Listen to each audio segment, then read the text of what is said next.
우리 교회의 장로교회 전통에 보면은 은혜의 방편 이런 용어가 있습니다. 신학적인 용어인데 은혜의 방편, 은혜가 전달되는 방법 이런 것이고, 이게 먼저 이제 하나님의 말씀을 선포하는 것이고, 두 번째는 세례식을 통해서 하나님의 은혜가 전달됩니다. 마지막 가장 중요한 것이 성만찬입니다. 이 세 가지, 말씀과 세례와 이 성만찬, 아주 중요한 세 가지인데요. 여러분, 교회에 왜 나오십니까? 왜 교회에 나와서 예배를 드릴까요? 은혜 받기 위해서죠. 은혜가 없으면 우리가 살 수가 없고, 은혜가 아닌 것은 오늘 찬양한 대로 내가 설 자리가 없다. 그래서 이 성만찬이 이만큼 중요한 것인데, 이 성만찬이 도대체 무엇이고 이 성만찬 예식에 어떤 은혜가 있는가, 이런 생각해 봅니다. 이 성만찬을 보통 이 개혁교회 장로교에서는 주의 만찬, 로스죠, 주의 만찬, 성공에서는 영국의 성공에서 유카리스트라고 로만 캐톨릭에서는 이것을 미사라고 합니다. 천주교에서는 미사를 드립니다. 그래서 천주교 예배는 꼭 뭐가 있습니까? 성만찬 예식이 있습니다. 그래서 이런 것들을 다 종합해보면은 홀리 커뮤니언, 거룩한 교통, 거룩한 임재, 이런 것입니다. 그래서 이 정말로 하나님과 그 자녀들 사이에 거룩한 연대감이 생기는, 이 성만찬을 통해 우리는 하나가 되는 거예요. 한 피바라 한 몸이룬 한 형제 자매가 된다. 한 가족이 된다는 거죠. 여러분, 그 성만찬에 주는 음식이 뭡니까? 떡과 포도주. 그렇죠? 병아리 눈물만큼 주는 포도주. 또 방 한 조각이 열고 그야말로 너무나 초라한 식탁입니다.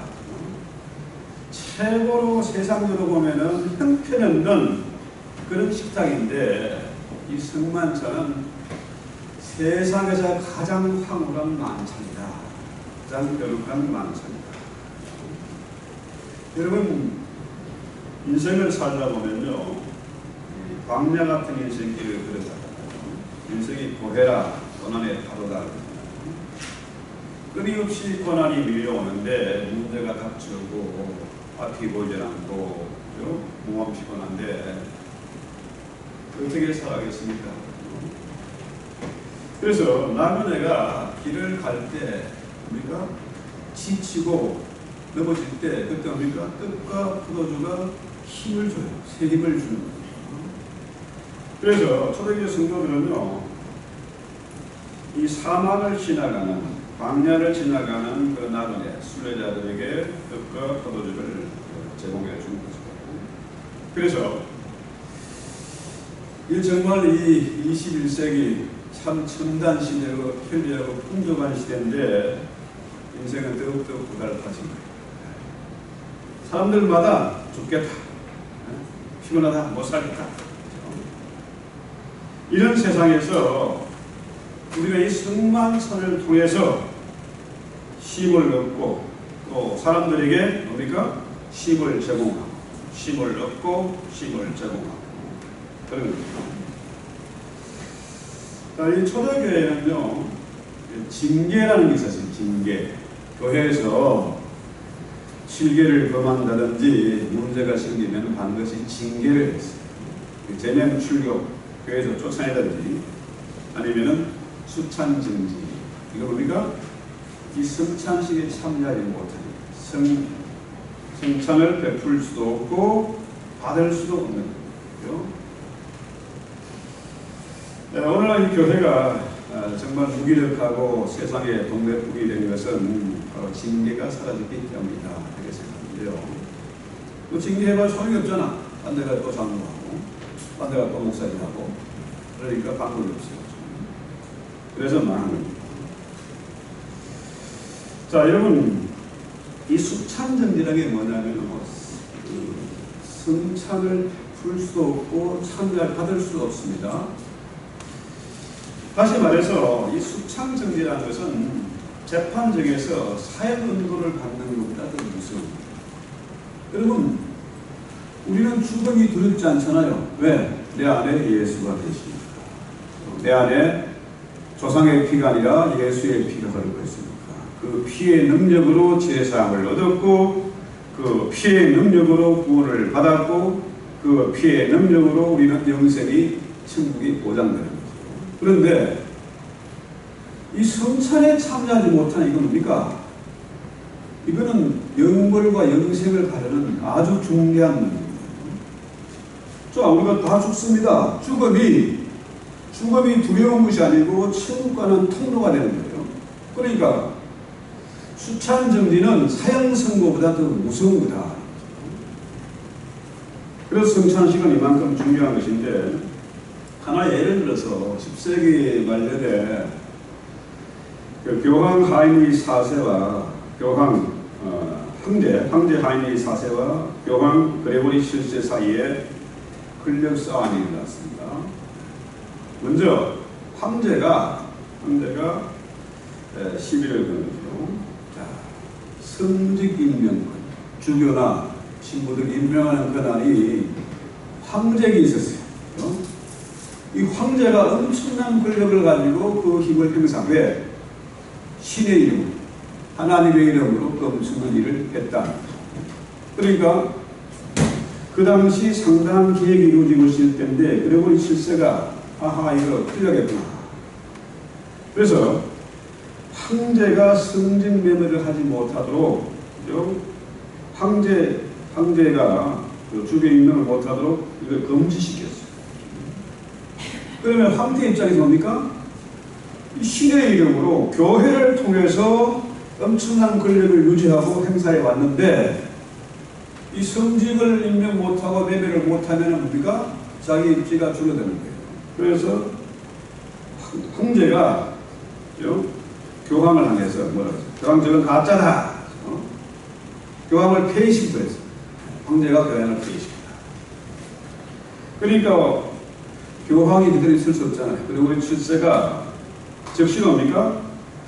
황제를 파문하고 폐위하는 설을 했습니다. 그리고는 카노사라는 섬으로 올라갔습니다. 자, 문제는 이 권력 다툼에, 황제와 교황 사이의 다툼에 사람들이 어느 쪽으로 줄을 서게 됐습니까? 아, 이 황제 이거 문제가 있구나. 이래서 안 되겠다 해가지고 교황편으로 줄을 쭉 서게 됐어요. 그러니까 어떻게 해요? 황제가 이제 죽게 생긴 겁니다. 위기를 느꼈어요. 그래서 이 교황을 찾아가서 이 카노사의 부르기라는 건데, 제발 나 좀 살려주세요, 용서해주세요, 다시 성찬에 참여하게 해주세요 하고 3일 동안 맨발로 물 속에서 빌어가지고 겨우 그 사태를 취소합니다. 그만큼 이 성찬식은 중요한 것이다. 여러분, 설교를 할 때에 예화를 가끔씩 들잖아요. 설교의 맛을 더하기 위해서, 또 쉽게 실감나게 은혜를 전달하기 위해서 예화를 사용하기도 합니다. 여러분, 마찬가지로 성찬식이 바로 하나님이 성경은 이런 것이야, 하나님의 은혜는 이런 것이야, 십자가는 이런 의미가 있어, 이런 식으로 그림으로 설교하는, 예를 들어서 설교하는 것이 바로 뭐다? 성만찬이다. 여러분, 성찬이 무슨 마법이나 주문이 아니라, 성찬은 예를 들어서, 예화를 들어서 말씀하시는 하나님의 은혜다. 하나님의 말씀이다. 그래서 우리는 이 성만찬을 통해서 하나님의 말씀을 듣기만 할 뿐 아니라, 하나님의 말씀을 듣기도 하고, 또 하나님을 만나볼 수도 있고, 또 이 성만찬을 통해서 우리 주님을 만져보기도 하고, 또 주의 살과 피를 먹어볼 수도 있다. 그래서 우리는 이 승만찬을 통해서 하나님의 은혜와 십자가의 사랑을 가장 확실하게 확인하고 믿을 수 있고 확실한 은혜를 받을 수 있다. 그래서 초대교회는 매 예배마다 승찬식을, 주일 예배마다 승찬식을 드리는데 지금도 로만 캐톨릭에서는 매주 승만찬을 합니다. 매주 승만찬하는 게 사실은 이 맞는 거예요. 그런데 이 승만찬의 가장 중요한 의미는 뭐냐? 유카리스트, 축복을 하고 감사하는 것, 축사하고 감사하는 것이죠. 그래서 우리 인생이 예측이 불가능해요. 내일 일을 몰라요. 또 세상이 정말 위험하고 무서운 것입니다. 이런 위험한 가운데, 이런 고독하고 고달픈 이런 세상에서 우리는 뭡니까? 오히려 감사하면서 승만찬에 공동 식사를 하는 거죠. 하나님과 우리가, 주님과 우리가 공동으로 식사를 한다. 여러분, 노아 홍수 얘기를 잘 아시잖아요. 세상에 물심판이 쏟아졌습니다. 세상이 온통 물에 잠겼어요. 윗샘이 터지고 아랫샘이 터지고 그야말로 심판, 죽음의 파멸이 몰고 간 그런 진짜 기가 막힌 상황이잖아요. 그때 노아의 방주에 탄 노아의 8 식구가 승만찬을 했지 않겠습니까? 세상은 다 심판을 받았고 다 죽었습니다. 그런데 남은 자들이 배 안에서 황홀한 식탁을 잔치를 드리는 거죠. 여러분, 지난 3년간, 이 팬데믹 3년간에 교회가 수도 없이 무너졌습니다. 수많은 성도들이 교회를 떠났습니다. 유튜브 교회가 생겨나고 사이버 처치가 생겨나고 그야말로 유튜브 교회, 유튜브 목사들이 정말 어지럽습니다. 그런데 이 팬데믹 기간에 사람들이 죽어나가고 교회가 무너졌는데 우리는 남은 자들은 우리가 이 만찬의 잔치에 참여하는 거죠. 그야말로 감격적이고 황홀한 잔치를 하는 것입니다. 다윗의 시편처럼 뭡니까? 사방의 원수들이 보는 목전에서도 우리는 기죽지 않고 오히려 저들을 조롱하듯이 우리가 잔치를 할 수 있는 여유와 배짱, 믿음이 있는 거죠. 이런 면에서 보면요, 보통 승만찬은 막 눈물 흘리면서 슬퍼하면서 침울한 분위기 속에서 승만찬을 하지만은 사실은 뭡니까? 그 분위기가 엄숙한 게 아니고 잔치입니다. 여러분, 내가 눈물 질질 짜고 엄숙하게 예식에 참여한다고 해서 우리가 주님의 십자가를 대신 지는 게 아니잖아요. 그의 고난을 대신 감당하는 게 아니지 않습니까? 우리가 정말로 눈물 흘리고 통곡해야 할 대상은 누구예요? 바로 나잖아요. 주님은 다 이루셨어요. 십자가를 통해서 다 이루셨고 그의 부활을 통해서 승리를 선포하셨습니다. 내가 주님을 위해서 대신할 수 있는 것은 없는 거죠. 이미 다 이루신 거예요. 그래서 우리는 승리의 잔치를 하는 거죠. 내가 주님처럼 이렇게 살지 못하는 데 대한 주님을 더 알아가고 더 가까이 가고 하지 못하는 나 자신에 대해서 통곡하고 눈물을 흘리는 것이지 주님을 대신한 것은 아니다. 우리 주님이 자신의 몸을 찢으시고 피를 흘리신 그 희생 때문에 내가 제사함을 받았고 우리가 이 험악한 세상 가운데서도 평화를 누릴 수가 있습니다. 왜? 주님 우리의 평강의 왕이시니까. 그래서 이것을 믿기 때문에 우리는 이 승만찬을 통해서 덕을 떼고 잔을 마시면서 주님의 은혜를 감사하는 거죠. 또 그동안에 말씀대로 살아가지 못한 것 때문에 회개하면서 앞으로는 정말로 주님과 함께 하겠다. 죄의 종이 되지 않겠다. 돈의 노예가 되지 않겠다. 이런 결심을 가지고 이 예식에 참여하는 거죠.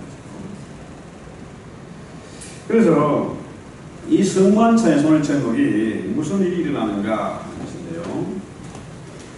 이 성만찬에 무슨 일이 있는가? 이걸 알기 위해서는 우리가 먼저 출애굽 당시에, 그 당시 6월절 잔치의 그 현장으로 가봐야 됩니다. 그 당시에 뭡니까? 애굽의 바로의 합정이 있었고, 그죠? 채찍을 맞으면서, 그죠? 자유를 잃어버리고 그런 압제를 당했는데, 이제 6월절을 통해서 뭡니까? 6월절 음식 잔치를 통해서 그들이 되게 자유와 대망을 누리고 평안을 누리게 된 것이죠. 자, 우리 주님이 6월절을, 마지막 6월절을 친히 준비하셨습니다. 마가연의 다락방에서 남의 집을 빌려서 주님이 호스트가 돼가지고 제자들을 게스트로 초청해가지고 지금 6월절 음식을 준비하셨잖아요. 그런데 그 당시 주님이 지금 우리가 흔히들 말하는 최후의 만찬, 그 현장을 우리가 가보면요, 지금 상황이 아주 심각하잖아요.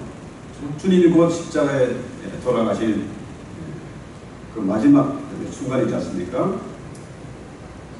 그 다음에 주님이 돌아가시게 되면은 어마어마한 핍박이 몰릴 것이다. 외부로부터 고난과 환난이 닥칠 것이다. 또 제자들 사이에서도 다툼이 있었고 긴가민가 혼란이 있었습니다. 그 외부의 위협이 있었겠죠. 심각한 위협 속에서 우리는 하나다. 너희는 이제 이 떡과 잔을 먹고 마심으로 하나가 되어야 된다. 그래서 강조하는 거죠. 그런데 여러분, 출애굽 당시의 6월절은 외부의 문제였습니다. 그런데 주님이 주재하시는 이 6월절 만찬은 뭡니까? 외부의 위협도 있었지만은 가장 중요한 건 뭡니까? 내부의 위협이 문제예요. 그 중에 누가 있습니까? 배신자가 있잖아요. 은 30에 주님을 팔아버린 배신자 바로들가 있습니다. 또 거기에 베드로 어떤 사람입니까? 주님의 수제자라고 큰소리 뻥뻥 치던 베드로가 어떻게 해요? 주님을 3번 부인하고 저주까지 했습니다. 그 다음에 여기 있던 나머지 제자들, 그들은 뭐 나은 게 있나? 똑같지요? 주님의 십자가 앞에서 비겁하게 도망가고 주님을 부인하고 고향으로 돌아가고. 자, 주님이 우리는 최후의 만찬을 하지만 사실은 뭡니까? 최초의 성만찬을 주님이 베푸시는 겁니다. 세상이 볼 때는 최후의 만찬이 이제 끝인데 다시는 만찬이 없는데 우리 주님은 최초의 성만찬을 베푸시는 거죠. 물론 외부의 뜻이지만 내부의 위협이 더 중요한 심각한 그런 문제였습니다. 이렇게 보면은 우리가 이 성만찬을 대할 때에 오늘 이 예배 중에 이제 성만찬인데요, 이 문제를 한번 생각해봐요. 우리는 지금 외부에 위협되지 않습니까? 세상이 과연 어떻게 될까? 그렇죠? 뭐 기후변화, 그러면 체인지해가지고 폭염이 있고 폭우가 쏟아지고 해수비 상승한다 난립니다. 그렇죠? 또 어떤 목사님 거예요. 왜 이 심각한 때에 환경 문제를 좀 설교 안 하냐? 막 남들 막 따지고 그래요. 근데 세계 역사상 보면 지구가요, 뜨거워졌다가 차가워졌다가 얼었다가 녹았다가 그런 거 아닙니까? 상관없는 사실입니다. 자, 지진과 자연재해, 옛날에도 홍수가 있었고 옛날에도 지진이 있었고 그렇지 않습니까? 더구나 요즘 뭐 챗 GPT다, 인공지능, AI가 시대가 왔는데 사람들이 대량으로 실직을 당하고 앞으로 어떻게 먹고 살아야 할지, 우리 아이들에게 뭘 가르쳐야 할지 심각합니다. 고민이 돼요. 그런데 이런 시대에서도 뭡니까? 우리는 이 성만찬에 참여합니다. 그까지가 아무도 아니다. 우리 주님은 이 가룟 유다와 베드로, 그 비겁하고 속물 같은 이 제자들, 이런 제자들이 앞으로 어떻게 할지 다 아시잖아요. 저것들이 배신할 걸 알고 계시고, 저것들이 도망가고 낙심하고 고기자로 갈 것도 알고 계시잖아요. 그럼에도 불구하고 최초의 성만찬을 베푸셨다. 그렇다면은 오늘 우리도 똑같이, 그죠? 내일이 참 불안하고 나 자신이 어떻게 변덕 부리고 고집을 부릴지 모르지만은 주님은 똑같이 우리에게 은혜의 잔치를 베풀고 계시다. 주님의 식탁에 와서 나도 주님을 먹고 주님도 나를 먹는 주님과 나의 공동 식사. 그래서 우리 주님이 제자들에게 뭘 주십니까? 떡을 가지사 축사하시고 그 떡을 찢어서 그들에게 나눠주셨다. 자, 이 행동은 창조주 하나님께서 우리에게 은혜의 선물을 주시는 것입니다. 우리가 열심히 땀 흘리고 수고해서 농사를 짓고 토끼를 키우고 돼지를 키우는 줄 알지만 뭡니까? 사실은 그 모든 것을 제공하시는 이가 하나님이시다. 하나님께서 문을 닫아버리면은 농사고 이거 안 되잖아요. 식물도 안 되고 동물도 안 돼. 밥도 못 먹고 고기도 못 먹어. 물도 마실 수가 없습니다. 홍수가 나면 그 물을 마실 수 있어요. 못 마셔요. 그리고 우리가 이 성만찬을 통해서 하나님 은혜에 감사하고 잔치를 하는 거죠. 은혜의 선물입니다. 그래서 요한복음 6장 35절을 볼까요? 아주 중요한 구절인데요. 예수께서 가라사대 나는 생명의 떡이니 내게 오는 자는 결코 줄이지 아니할 테기로 나를 믿는 자는 영원히 목마르지 않는다. 여기서 나를 믿는 자 참 중요한 겁니다. 오늘 제가 어딘가요? 집사님 내일 교회 오십니까? 나 교회 안 가. 집사인데도 나 교회 안 가.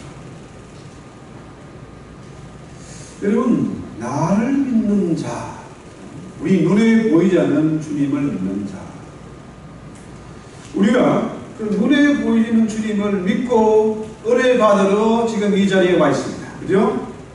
은혜 아니면 살 수 없으니까. 이게 기적이고 이게 신비 아니겠습니까? 세상적으로 정말 초라한 이게 무슨 만찬이야, 이게 무슨 음식이야 싫어하는 그런 형편없는 만찬을 가장 거룩하고 황홀한 식탁으로 여기 우리가 이 자리에 나와 있는 겁니다. 이게 성찬의 신비고 비밀이에요. 그래서 이 성찬식은 뭡니까? 우리 예수님이 내가 바로 유월절 양이야. 내 살과 내 피를 너희가 먹고 마시는 것이야. 이것이 성만찬이야. 그래서 이것을 기념하라. 영원히 까먹지 말라는 거예요. 인간이 망각의 동물이잖아요. 오늘 이렇게 은혜 받고 이 긴중한 말씀이 선포돼도 돌아서면 바로 잊어버리잖아요. 그런데 우리 주님이 자 베드로나 가룟 유다가 어떤 놈이나 비겁한 제자들이나 똑같이 차별 없이 떡과 잔을 나누어 주셨습니다. 똑같은 은혜를 베푸시는 선물이다. 그렇다면은 오늘 우리가 세상을 대할 때에 우리의 형제나 우리 이웃들이나 또 특히 교회 안에 보기 싫은 지금 나가뒀습니다. 죽었습니다. 그런 사람들에게도 우리 주님이 두 팔 벌려서 하늘을 우르르 대신 간구하시고 저들의 죄를 용서해달라고 한 것처럼 우리도 두 팔 벌려서 그들을 안아줍니다.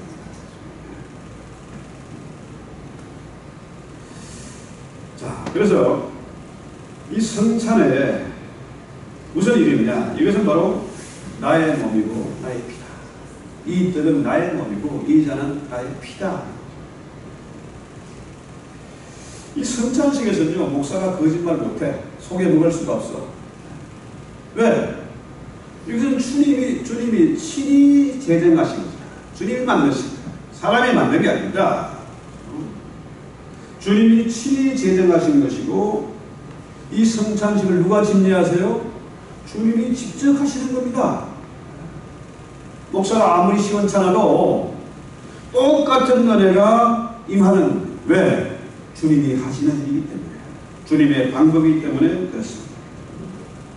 그 목사의 신앙과 영역하고 아무런 상관이 없는 겁니다. 할렐루야. 중요한 거죠. 성찬식에서 무슨 일이 일어나는가? 이 자리에 내가 너희와 함께하리라. 너희가 나를 먹고 나를 만져보고 나를 직접 볼 수 있는 것이 바로 이 성만찬이다. 성만찬 무슨 일이 있냐? 이 자리에 주님이 함께 계세요. 그래서 지금 이 시대가 참 위험한 시대예요. 앞이 보이는 깜깜한 시대예요. 학생들도 헷갈리고 교수들도 헷갈리고 자녀도 헷갈리고 부모도 헷갈리고 목사도 헷갈리는 그런 시대가 됐습니다. 어디로 오는 건지, 그죠? 어디로 가야 될지 안 보이는 거예요. 지쳐 있는데 안 보이는 거예요. 그 문제는 힘들고 외로울 때, 답답할 때 하나님이 좀 나타나셔서 보여주시고 좀 가르쳐 주시고 나와 함께하는 증거를 뭔가 나타나야 되는데 기도해도 응답이 없고 하나님이 안 계신 것 같아요. 이게 뭡니까? 하나님이 버리신 유기 그랬다. 여러분, 자연재해가 일어나면요 수십만 명이 떠내려가고 죽고 집이 없어지고, 그죠? 중국의 뭐 대홍수 보니까 뭐 엄청난 차들도 뭐 수십 대가 그냥 떠내려가는 거야. 화면에 보이는 것만 수십 대. 집이 무너지고. 자, 더 심각한 것은 지난 팬데믹 3년 동안 하나님이 안 계신 것 같아요. 교회가 이렇게 무너지는데, 어려운데, 사람들이 떠나가는데, 수많은 생명들이 죽어가는데, 그런데 그 가운데서도 우리 하나님은 역사를 주관하고 계시고 우리와 함께 계시다. 성찬을 통해서, 성찬은 혼자 할 수 없잖아요. 목사 혼자 성찬식 할 수 있겠습니까? 적어도 두세 사람이 모여야 성찬식이 되는 거 아닙니까? 주님이 두세 사람이 내 이름으로 예배드리는 곳에, 성만찬을 하는 곳에 주님이 나와 함께 하신다. 요즘 뭐 사이버 처치들이 생겨나고 유튜브에 유튜브 목사에서 엄청나게 생겨나는데 참 혼란스러운데요. 우리 주님이 사이버 세상에 존재하는 게 아니잖아요. 두세 사람이 주님의 이름으로 성만찬을 베풀면서 예배하는 그곳에 임재하지 않습니까? 이거 성경의 얘기잖아요. 목사는 거짓말하면 안 돼요. 그래서 영이라는 게 뭡니까? 영이라는 것은 육체가 없으면 무슨 의미가 있습니까? 영이 떠나가면 죽음이지 뭐. 그렇잖아요? 그런데 육체는 있는데 영이 없다? 이건 뭡니까? 사람이 아니면 짐승이지. 그렇잖아요? 짐승에게는 영이 없어요. 우리 애들, 우리 식구들 보면요. 그 집에서 키우면 어떻게 잡아먹어? 그건 영이 없는 겁니다. 동물은 동물일 뿐이에요. 지금 환경론자들이 희한한 신학이 발달해가지고요. 동물 학대리 어쩌려 하는데, 동물은 영이 없다니까요. 그 때문에 그러더라고요. 병아리가요, 새들이 다 모든 새들이 마찬가지예요. 딱 눈을 뜨면은 제일 먼저 보는 게 누구요? 그게 엄마라. 독수리가 병아리를 까도 그 개가 독수리가 엄마라. 우리 집의 병아리는 애소리가 지금 엄마인 줄 알아요. 이 동물은 영이 없어요. 그래서 이 세식과 성찬식 뭡니까? 육체적인 음식을 먹잖아요. 육의 음식을 먹는 겁니다. 동시에 영적인 것이다. 우리가 성만찬을 통해서 떡과 포도주를 먹고 마실 때에 우리 영혼도 예수의 살과 피를 먹고 마십니다. 바로 내가 예수 안에, 예수가 내 안에 거하는 것이다. 이것이 기적이고 신비 아닙니까? 말로 설명이 안 됩니다. 그래서 영혼과 육체가 동시에 강건하게 되는 게 뭐예요? 우리는 영적인 동물이기 때문에 예배드리면서 성만찬을 하면서 영혼이 먼저 잘 되면 범사가 잘 되고 강건하고 형통한 거 아니겠습니까? 그래서 주님 말씀입니까? 너희가 진정 믿음으로 이 떡을 먹고 이 잔을 마시면은 나의 죽음은 곧 너의 생명이다. 너의 영생이라는 거예요. 예수의 살과 피를 먹고 마심으로 우리가 영생을 얻고 구원이 이르게 됩니다. 이 믿음을 가지고 오늘 우리가 성만찬에 참여하면은 주님이 나의 생명이 되고 그의 승리가 나의 승리가 되고 그의 영광이 나의 영광이 되는, 그야말로 놀라운 연합이, 놀라운 교제가 이루어지게 된다는 사실입니다. 그래서 26절 고린도서 12장 11장 26절 본문에 너희가 이 떡을 먹으며 이 잔을 마실 때마다 주의 죽으심을 보실 때까지 전하는 것이다. 여러분 참 중요한 말씀이거든요. 세크리멘트, 세크리파이스가 희생이잖아요. 세크리멘트, 거룩한 희생입니다. 성만찬 뭡니까? 주님이 유월절 어린 양으로 희생하신 거야. 십자가의 제사를 자신의 죽음을 통해서 드린 겁니다. 그래서 독일에서 세크리멘트 가면은요, 법원에 공탁권입니다. 재판장에 가서 재판정에 가면요, 만약에 대통령이 재판정에 갔잖아요. 판사가 오면 돼요? 이거 써야 돼. 저 미국 가서 그 코트에 여러분 가봤어요. 다 이거 써야 돼. 서장도, 시장도, 국회의원도 다 이랬어요. 그만큼 판사의 권위를 존중하는 거죠. 그런데요, 이 세크리멘tum이 법원의 공탁 같은 그런 개념이에요. 재판을 지면 뭡니까? 그 돈을 돌려받을 수 없어요. 꽝이죠. 여러분, 자, 주님의 심판대, 재판장에서는 우리가 개인적으로 죽어도 우리가 주님의 심판대 앞에 갔어야 돼요. 판사가 주님이잖아요. 네. 주님, 제가요 착한 일 많이 했습니다. 여기다 몇 개 세우고 수미스를 지원해주고 참 나는 그것으로 사는 사람입니다. 주님 뭐라 그래요? 이 성만찬을 모르면은 내가 너를 모른다. 네가 나를 모르는데 내가 웬걸 너를 알겠느냐? 꽉이에요. 성만찬을 통해 내 안에 예수의 피가 흘러야 그 피의 능력으로 제사함을 얻고 영생을 얻는 겁니다. 천국에 들어가는 거예요. 착한 일만 해 돈 많다고 똑똑하다고 되는 게 아니잖아요. 예수의 피가 내 안에 있느냐.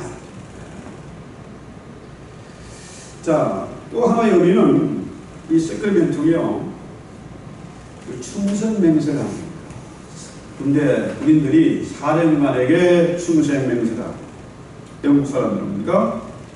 영국 여왕에게 충성 맹세를 하죠. 왜? 여왕이 사령관이니까. 군 사령관. 한국도 마찬가지죠. 대통령이 군대 최고 통수권자, 최고 사령관이 대통령이죠. 자, 군대가 상관의 명령에 불복종하는 이거는 뭡니까? 전쟁 시에 만약에 불복종한다? 그건 바로 사형입니다. 그 자리에서 바로 총살이에요. 자, 사령관이신 주님의 명령에 따라서 이 떡을 먹으면 이 잔을 마실 때마다 주의 죽으심을 그가 오실 때까지 전해야 될 사명이 우리에게 있잖아요. 주님의 명령이잖아요. 땅 끝까지 복음의 정일이 되라는 사명, 그 사명 우리가 받았지 않습니까? 감당하지 못하면 뭡니까? 심판을 받는 거죠. 그래서 우리가 성만찬에 떡을 먹고 잔을 마시는 것은 과거에 2000년 전에 그 성만찬을 우리가 기억하고 기념하는 것 이런 차원이 아니고 지금 현재 나에게 주어진 주님의 명령 이것을 반드시 기억해야 합니다. 지금까지는 어떤 자세로 성만찬에 임했든지 어떻게 신앙생활을 해왔든지 상관없이 오늘 우리는 이 예식을 통해서 다시 한번 우리의 사명을 확인하는 그런 시간이 되어야 되겠다. 우리가 아버지로서 자식을 잘 키워야 됩니다. 가정을 잘 지켜야 됩니다. 회사에 가서 돈 벌어야 돼요. 또 국가에 충성해야 되고 사회적으로 할 일이 많지 않습니까? 바쁘잖아. 할 일이 얼마나 많아요. 그런데 그 많은 할 일 중에 최고 중요한 일은 뭡니까? 이 성만찬의 예식을 참여하고 그 정신을 기리고 다짐해서 우리가 이 마지막 시대에 승리해야 됩니다. 참 어려운 일이 같으지만은 우리가 지금 액체자는 이 학교를 통해서 얼마나 많은 사람들이 한꺼번에 연결되고 한꺼번에 양육하고 가르치고 전파할 수 있는 이 수단이 지금 생겼잖아요. 뭘 통해서? 팬데믹 3년을 통해서 이것이 이루어졌다. 그렇다면 우리가 이것을 위해서 기도하고 사명을 감당해야 되겠다. 그렇죠? 찬송하기도 합시다. 찬송가 144입니다.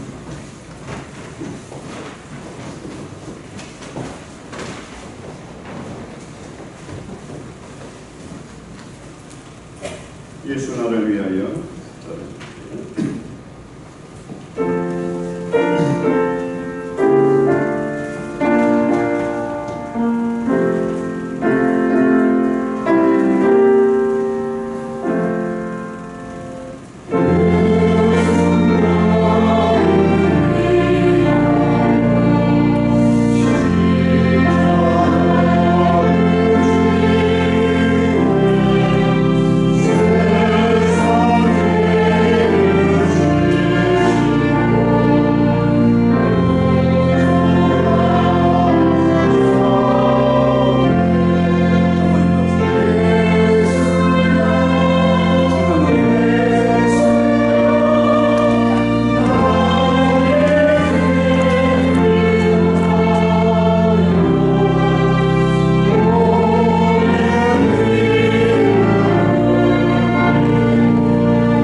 유산식을 통해서 주님을 기념하고 그의 다시 오실 그날까지 그의 십자가의 죽으심을 기억하면서 그 희생의 잔치에 참여할 수 있는 귀한 은혜를 주셨습니다. 주님, 저희에게 다시 한번 이 예식을 통해서 새 힘과 능력을 공급받게 하시고 죄를 이기고 세상을 이기고 우리에게 닥친 모든 환난과 고난과의 격을 넉넉히 감당하시고 우리에게 평강을 주시고 믿음을 주시고 이 기쁨의 잔치에 우리가 감사함으로 참여케 하옵소서. 우리 앞자리부터 나오셔서 몇 관을